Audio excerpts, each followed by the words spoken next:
This is Unsung History, the podcast where we discuss people and events in American history that haven't always received a lot of attention. I'm your host, Kelly Therese Pollock. I'll start each episode with a brief introduction to the topic, and then talk to someone who knows a lot more than I do. Be sure to subscribe to Unsung History on your favorite podcasting app so you never miss an episode. And please, tell your friends, family, neighbors, colleagues, maybe even strangers to listen to.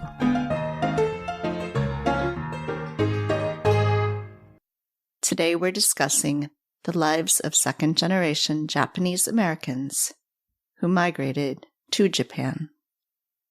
The first Japanese person to arrive in the United States may have been a 14-year-old fisherman named Manjiro, whose ship was caught in a storm and blown off course. He was rescued by an American whaling ship and brought to Massachusetts. One of the reasons that Asian American and Pacific Islander Heritage Month was established in May was to mark the date that Manjiro arrived in the U.S., May 7, 1843. Manjiro later returned to Japan and served as an emissary between Japan and the West. Japan had been fairly isolated from Europe and the U.S. until Commodore Matthew Perry of the U.S. Navy sailed into Tokyo Harbor in 1853. The Meiji Restoration in 1868, which consolidated Japan's political system under Emperor Meiji, happened partly in response to the growing contact with the West. Rapid industrialization in Japan upset the social order, and unemployed Japanese people started to look to the U.S. and its booming economy in search of a better life. On February 8, 1885, about 900 Japanese immigrants, mostly men, arrived in Hawaii aboard the city of Tokyo, brought to Hawaii by the Hawaiian government to work on the sugarcane plantations. The Japanese quickly became one of the largest ethnic groups in Hawaii, and 14% of Hawaiians today are of Japanese descent. After the Japanese government legalized emigration in 1886, large numbers of Japanese came to the mainland U.S. and U.S. territories. Between 1886 and 1911, more than 400,000 Japanese people immigrated to the U.S., primarily to Hawaii, which became a U.S. territory in 1898, and to the west coast of the United States. Japanese immigrants faced much of the same kind of racism and discrimination that the earlier Chinese immigrants had faced. Amid calls for a Japanese Exclusion Act, to be modeled after the Chinese Exclusion Act, the Japanese and American governments formed a so-called Gentleman's Agreement in 1908, wherein Japan agreed to limit emigration to the U.S., and the U.S. granted admission to families of Japanese immigrants already in the U.S. In 1913, the California legislature passed the Alien Land Law, which effectively prohibited Japanese immigrants from owning land in California. Finally, in 1924, bowing to growing xenophobia, the U.S. Congress passed the exceedingly restrictive Immigration Act, authored by Representative Albert Johnson of Washington, and signed into law in May of that year by President Calvin Coolidge. In addition to putting into effect a quota system based on national origin, the law also excluded from entry any foreign national who was ineligible for citizenship by virtue of race or nationality. Based on previous laws, people of Asian descent could not become naturalized citizens, and thus, as of the 1924 Act, could not enter the U.S. The Japanese government saw this as an insult and a violation of the gentleman's agreement. This ban would not be lifted until the passage of the McCarran-Walter Act in 1952, which eliminated race as a basis for naturalization. Although the first-generation Japanese immigrants, called Nisei in Japanese, could not become citizens, their children, called Nisei, who were born in the U.S., were citizens from birth. Although they were citizens of the United States, the Nisei did not always feel welcome in the U.S.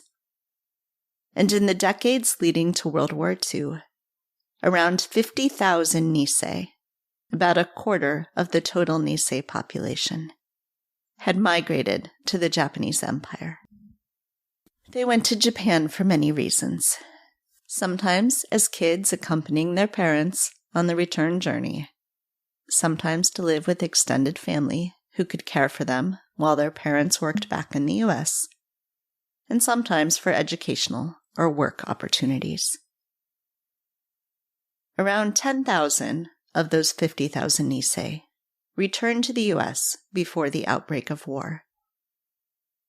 The returnees became known as Kibei, and they, along with the Issei and Nisei, were rounded up and interned after President Franklin Delano Roosevelt signed Executive Order 9066 on February 19, 1942. The remaining migrant Nisei were stranded in Japan, unable to return to the U.S. after the Japanese military attacked Pearl Harbor on December 7, 1941. Joining me now to help us learn about the Nisei who returned to Japan, what motivated them, and the challenges they faced both in Japan and back in the U.S., is Dr. Michael Jin, Assistant Professor of Global Asian Studies and of History at the University of Illinois Chicago, and author of the 2021 book, Citizens, Immigrants, and the Stateless, a Japanese American Diaspora in the Pacific.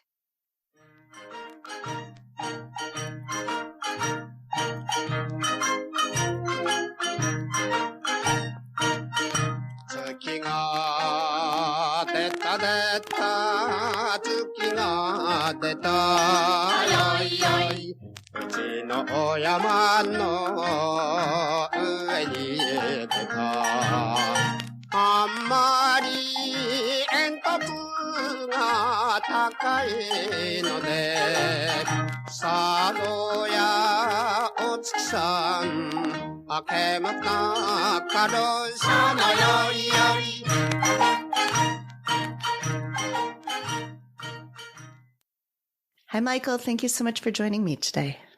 Thank you so much for having me. I'm delighted to join you. I'm a big fan of your podcast. Thank you. So I am really excited about this topic because it was something I hadn't even realized that this population of people existed until I read your book. So it was really, really fascinating to me. So tell me a little bit about how you got into this topic and started doing this research. Yeah, I started this project by looking at the long-term consequences of the Asian exclusion movement in the early 20th century in the United States. Mm-hmm. In particular, my focus was on how the anti-Asian xenophobia intimately shaped the regime of the Jim Crow era racial exclusion in the American West and the white nationalist attack on the institution of birthright citizenship more broadly. Mm-hmm. There were concerted efforts in California and other Western states throughout the 1910s 20s and 30s, for instance, to strip the citizenship rights of the US-born children of Japanese immigrants. So my interest lied primarily in looking at how the anti-immigrant sentiment and various exclusionary legal measures designed to stop the influx of Asian migrants based on the Orientalist representation of Asians as perpetual foreigners and a danger to the socioeconomic well-being of white America did much more than exclude the immigrant generation from American citizenry. The most consequential impact of the anti-immigrant sentiment and the politics of xenophobia was, and I think it still is to this day, the threat to their US-born children's future in this country. And of course, in the case of Japanese American history, the most dramatic and perhaps well-known consequence of this early 20th century exclusion movement was the mass incarceration of Japanese and Japanese Americans during World War II, which is arguably the most widely taught and researched topic in Asian American history. The vast majority of those who were incarcerated were American citizens by birth. The US government justified the mass incarceration based on the existing nativist sentiment that even those US-born citizens of Japanese ancestry were essentially Japanese, and they posed a security threat because they were allegedly loyal to the Japanese emperor by virtue of their parentage. So the Japanese American community had an enormous social burden to prove their loyalty to the United States, even as they endured the humiliating experience of being prisoners in their own country. And many of them actively cooperated with the US government's incarceration policy. And the dominant narrative of this history is that Japanese Americans were loyal Americans and patriotic victims of wartime racism who nevertheless proved their Americanization through their cooperation with the US government and their sacrifice. And they quietly rebuilt their community after the war and achieved remarkable socioeconomic success. And they thrived as loyal Americans and fulfilled the promise of American democracy. That's a powerful narrative, but it is also a quintessential Asian American model minority story. And it depicts the mass incarceration as an aberration, largely driven by the wartime racial hysteria. And there is still a popular representation of the United States as a liberty-loving nation that has welcomed immigrants from all over the world. It is an emotionally appealing narrative that means a great deal to many people, including those who may not have benefited from that promise of the American dream. And I was troubled by the fact that the onus was on the Japanese American citizens who were incarcerated during the war without due process to prove their loyalty and their worth as evidence that this narrative of American democracy really worked. I thought there was something inherently wrong there. And I wanted to look deeper into the history of these American citizens' confrontation with the regime of racial exclusion well before the World War II incarceration. There is rich scholarship on xenophobic violence, exclusionary immigration laws, and judicial measures that excluded Asian immigrants from American citizenry since the 19th century, such as the Chinese Exclusion Act, the 1922 Supreme Court case Takao Ozawa versus United States that stamped Asian immigrant status as the so-called aliens ineligible for citizenship, and the Immigration Act of 1924, which shut America's immigration gates on Asians.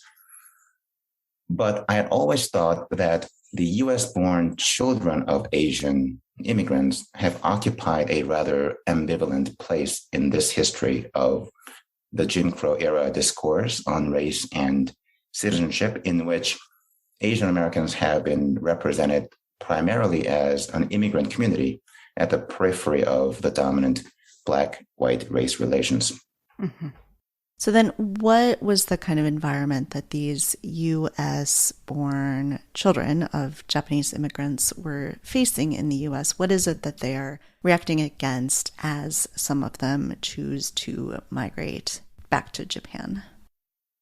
So I read historical sources from the first half of the 20th century that demonstrated that there was a concerted movement led by organizations like the Japanese Exclusion League and the California Joint Immigration Committee to strip U.S.-born Japanese Americans of their citizenship rights.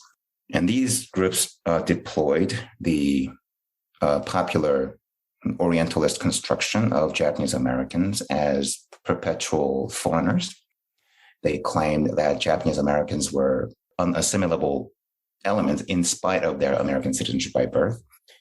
And they lobbied the state governments to add a clause to alien land laws, which had prohibited Japanese immigrants' land ownership, so that the laws would also ban U.S.-born Japanese Americans' access to land. And these groups also led a legislative campaign to take away U.S. citizenship of Japanese Americans, and even lobbied the government to amend the 14th Amendment of the U.S. Constitution to get rid of the birthright citizenship clause altogether. Right. And although this legislative campaign did not succeed in its ultimate goal of stripping Japanese Americans' 14th Amendment right of birthright citizenship, the fierce anti-Japanese sentiment nevertheless manifested itself in systemic racial discrimination that rendered U.S.-born Japanese Americans as second-class citizens. Right.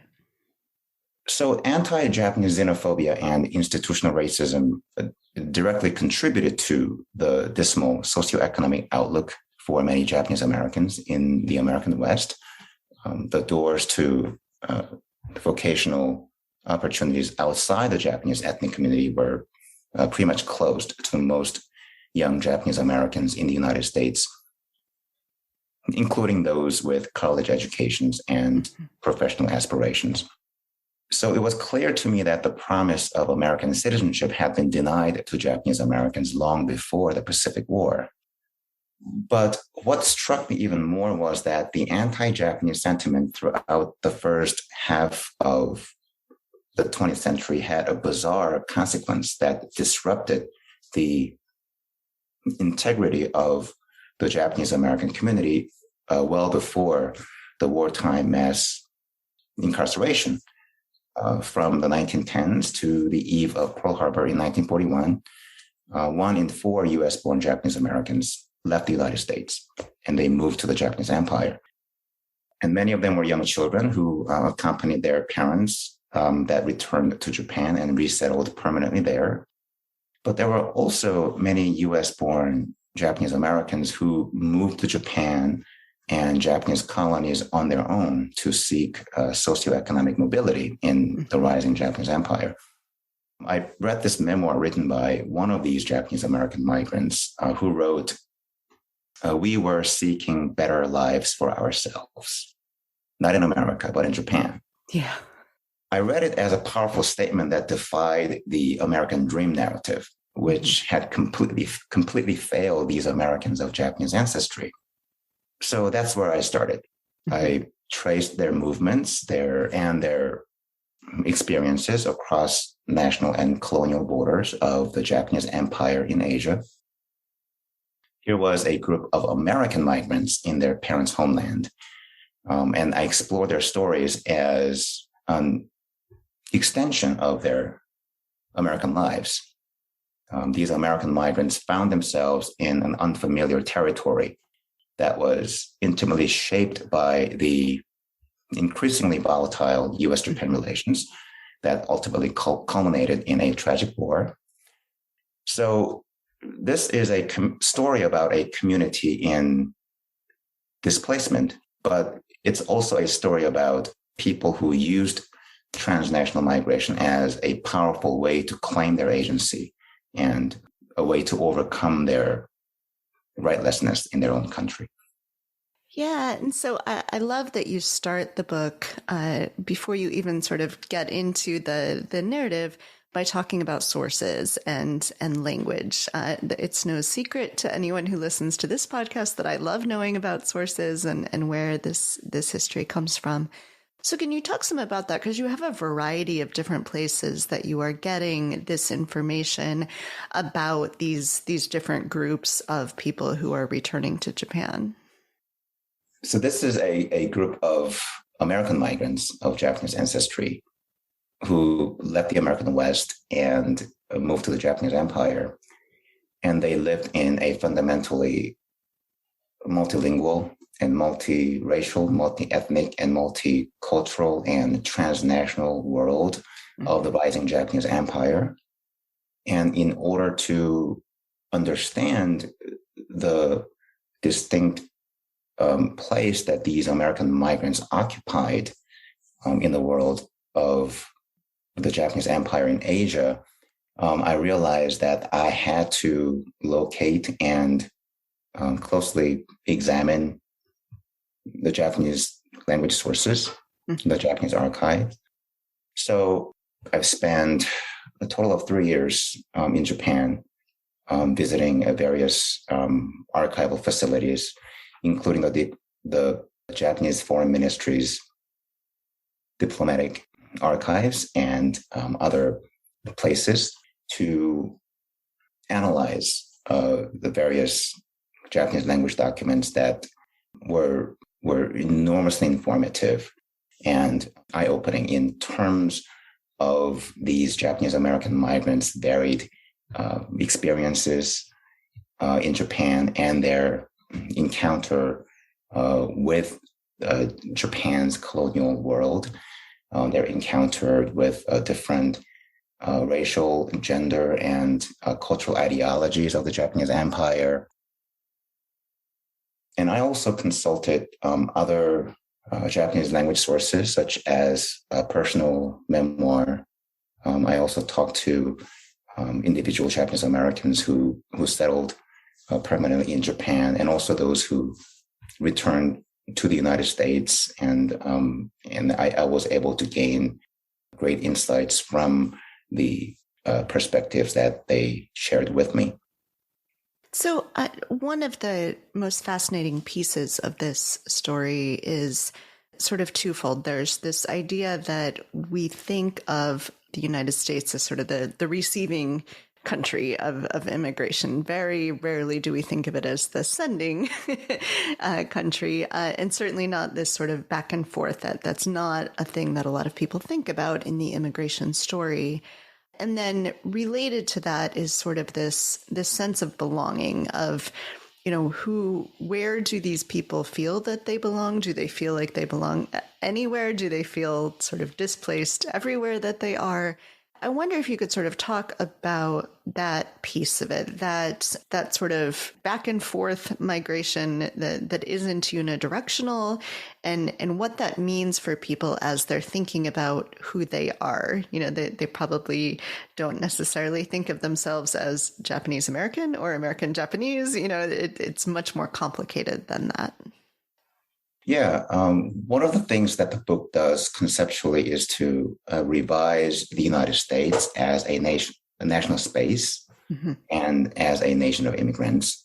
And I also try to destabilize the positionality of Japanese Americans themselves by reconsidering their subjectivity as an ethnic group, as a race, as citizens, and as children of immigrants, and as a community in diaspora. And I do look at the United States as a sending nation of immigrants, but I think more accurately, what I'm really interested in doing is to disrupt the linear and predictable notions about the so-called sending and receiving nations of immigrants, because I'm looking at a group of people who moved in multiple directions, who moved back and forth between the US and Japanese empires, and who found themselves in a dynamic trans-Pacific borderlands between the two countries. So they were much more than just a minoritized group and the children of immigrants confined to the American borders. And as transnational migrants themselves, they traversed multiple national and colonial borders, from the Jim Crow American West to the Japanese colonial frontiers, like Korea and Manchuria in Northeast Asia, to the cityscape of Tokyo, and, from the World War II incarceration camp to the city of Hiroshima, and then back to their homes in the United States during the Cold War decades. And their experiences and their struggles for survival were intimately shaped by their social relations with diverse groups of people in both countries. And so the important objective of the book is to trouble the notions about national identity, citizenship, and loyalty, which is central to the dominant historical memory of the Japanese American experience and the scholarship, especially one that centers on the legacies of the World War II mass incarceration of Japanese and Japanese Americans. And I look at the early 20th century anti-Japanese exclusion movement as a powerful historical force that impacted these American citizens' diasporic consciousness, because many of them saw Japan and the Japanese colonial world as a place where they could achieve the kind of socioeconomic mobility that was denied to them in their country of birth. But of course, when they moved to the Japanese colonial world, they found themselves in an unfamiliar and frequently unwelcome territory that often defied their romantic imagination about their parents' homeland.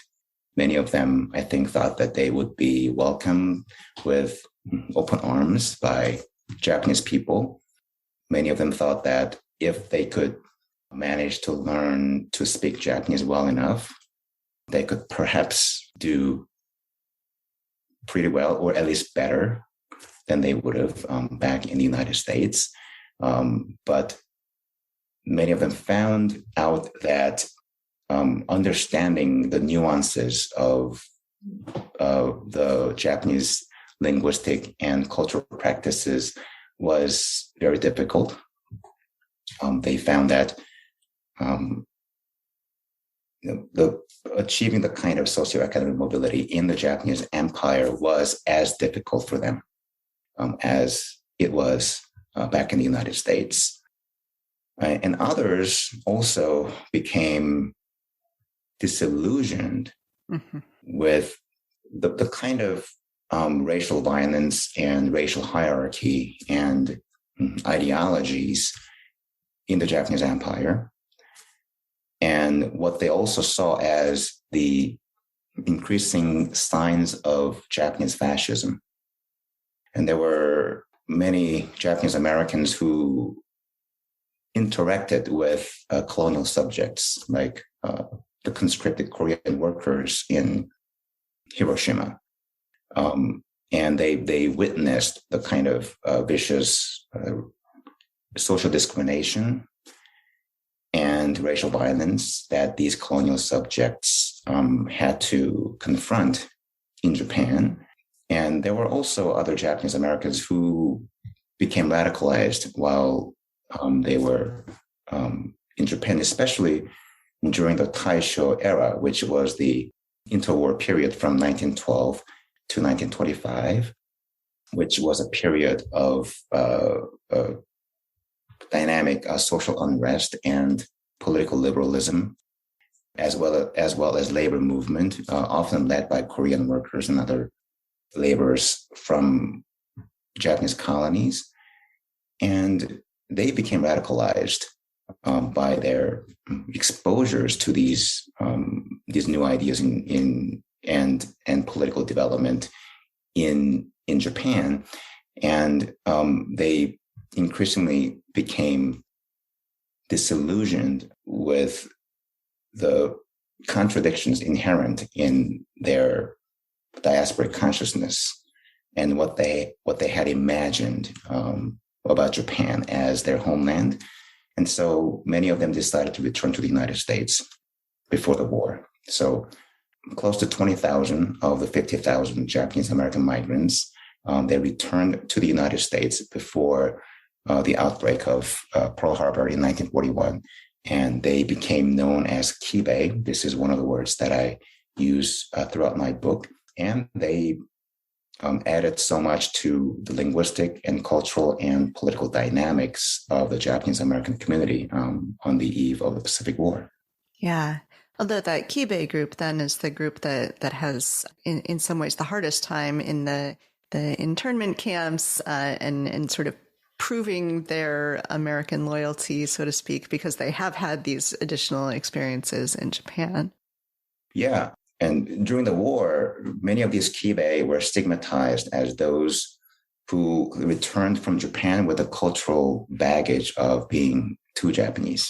Mm-hmm. Many of them spoke English with a Japanese accent because they had been educated in Japan and spent many years in that country, as well as in Japanese colonies in Asia.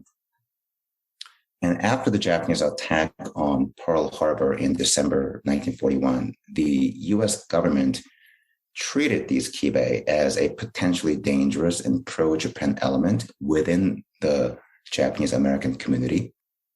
And there was even a plan to separate the Kibe, and more specifically, the male Kibe bachelors, which is a term used by the U.S. government's War Relocation Authority, which was the agency in charge of managing the incarceration camps, from the rest of the Japanese American population and place them in a segregated prison camp during the war. And that almost happened.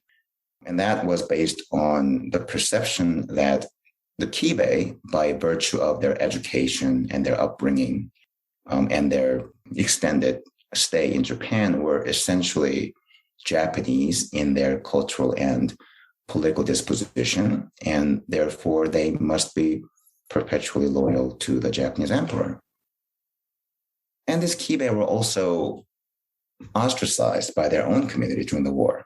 Many among the Japanese American community leaders who cooperated with the U.S. government's incarceration policy identified Kibe as a group that could tarnish the image of the rest of the Japanese American community as loyal Americans because of the sweeping representation of the Kibe as essentially Japanese in spite of their American citizenship by birth. And this compelled many Japanese Americans to reject anything that could be perceived as Japanese and sever their ties to Japan. And this intense rejection of Japan resulted in the active suppression of Kibe's voices throughout the war years and for many decades after the war. Yeah. So I wanted to ask, in the title of your book, it's Citizens, Immigrants, and the Stateless. And so by stateless here, you don't just mean people who feel like they don't belong either place, but people who actually are, we talked earlier about the idea of removing birthright citizenship. In some cases, that actually happened. So can you talk about the sort of who the stateless are and what that means to lose the citizenship that you're born with? Yeah, so there were a number of ways in which the Japanese American migrants became stateless. And I used the statelessness both in the legal sense as well as in the cultural and political context. They were stateless in the dominant U.S.-centric narrative of the Japanese American experience. For instance, I write about the struggles of the U.S.-born Japanese American survivors of the atomic bombing of Hiroshima in August of 1945.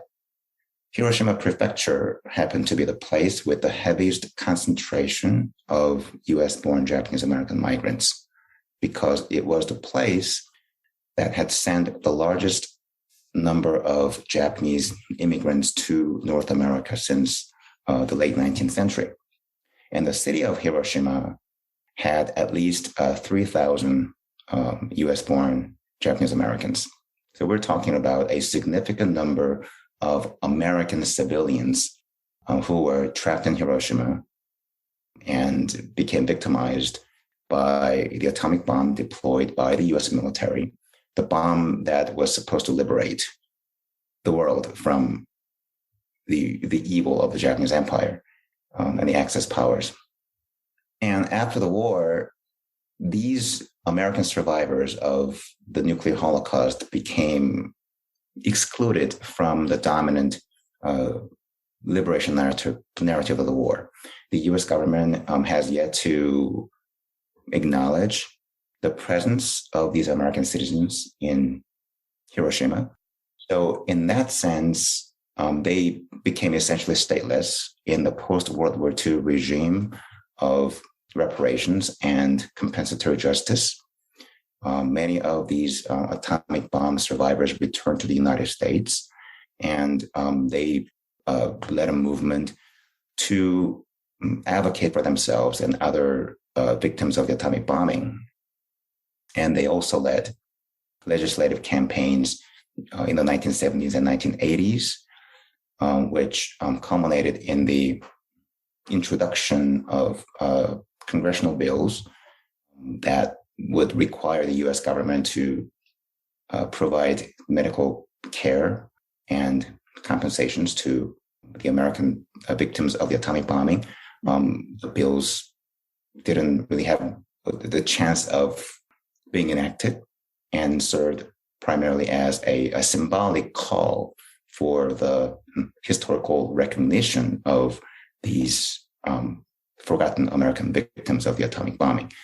So I use the concept of statelessness in the sense that many among the Japanese American migrants who went to Japan as a way to escape from racial exclusion and xenophobia, they have continued to struggle to find a place in the narrative and historical memory of the Japanese American experience. Then there were other Japanese Americans who also lost their US citizenship and became legally stateless while they were away from home. And in general, there were two groups of Japanese Americans whose experiences expose the long-term crisis that these Japanese American migrants had to confront as a result of the unexpected impact of the US government's immigration and citizenship policies during the first half of the 20th century.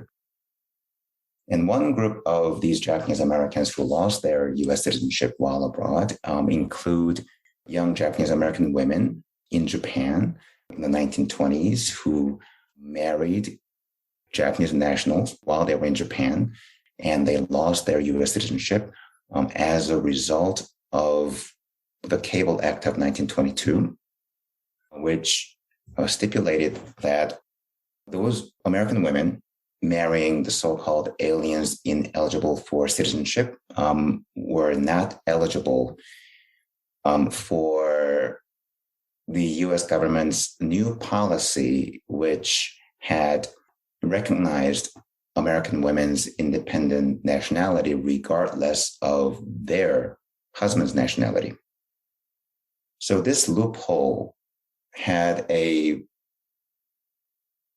huge impact on a number of Japanese American women who married Japanese men. And this had a particularly negative impact on those Japanese American women in Japan and Japanese colonies who married non-US citizens because they legally lost their American citizenship as a result. And once they lost their US citizenship, because of the 1924 Immigration Act prohibited the legal entry of Asians to the United States. These Japanese American women were stripped of their right to enter their country of birth and rejoin their families. Another group of Japanese Americans who became stateless were Japanese American men who were dual citizens who served in the Japanese armed forces during the Pacific War. And many of them, they were conscripted into the Japanese military. So they were forced to bear arms against their country of birth, often against their will. But as a result of their service to the Japanese emperor, they automatically lost their U.S. citizenship based on the Nationality Act of 1940. And it took many of them pains to recover their American citizenship because the onus was on them to prove that they were compelled to serve in the Japanese military under duress. So both in terms of legal and cultural terms, many Japanese Americans, because of their actions and decisions, and sometimes because of the forces beyond their own power, they became stateless in a variety of contexts. Yeah, it's just it's fascinating and heartbreaking. I remember reading you have the story in there of a woman who got married in Japan and then got divorced and tries to come back and join her family in the U.S. and can't, and it's just it's heartbreaking. So your book is a fascinating read. Can you tell people how they can get a copy? They can get a copy of my book on the Stanford University Press website. And the book is also available at other online booksellers, both as hard copy and ebook. Great. So I will put a link in the show notes as well. Is there anything else that you wanted to make sure we talk about? I guess one more thing that I might add is that, so when I was writing this book, there was more recent public debate on birthright citizenship and the sanctity of the 14th Amendment, especially fueled by the former U.S. President Donald Trump's claim that he had the executive power to eliminate the birthright citizenship of the U.S.-born children of non-resident immigrants. And one of the things that my book shows is that this debate on the 14th Amendment's birthright citizenship clause and the white nationalist attack on birthright citizenship is far from new. And over many decades since World War II, the racial hostility toward Asian Americans, Latinx Americans, and more recently, Middle Eastern, Muslim, and Arab Americans have continued to sustain the nativist sentiment that the children of non-white immigrants were not worthy of the constitutional protection of their birthright citizenship. Yeah. And moreover, the representation of Asian Americans as perpetual foreigners has continued to fuel widespread xenophobia, as demonstrated by the rise in racial violence and hate crimes committed against Asians and Asian Americans during the COVID-19 pandemic, regardless of their citizenship status. And Asian Americans' confrontation with this powerful feature of American xenophobia demonstrates that the anti-immigrant sentiment and various exclusionary legal measures designed to stop the influx of migrants don't simply affect the immigrant generation, and that the most consequential impact of the anti-immigrant sentiment is a threat to their US-born children's future in this country. And the Trump's failed attack on birthright citizenship was only one of the countless attempts to strip those American children of their constitutional rights. Michael, thank you so much. This was just a really great read. I'm so glad to have learned about this group of Americans, and I'm so glad to have had the chance to talk to you. Thank you so much for having me. Thanks for listening to Unsung History. You can find the sources used for this episode at unsunghistorypodcast.com. To the best of our knowledge, all audio and images used by Unsung History are in the public domain or are used with permission. You can find us on Twitter or Instagram at unsung__history or on Facebook at Unsung History Podcast. To contact us with questions or episode suggestions, please email Kelly at unsunghistorypodcast.com. If you enjoyed this podcast, please rate and review and tell your friends. MSW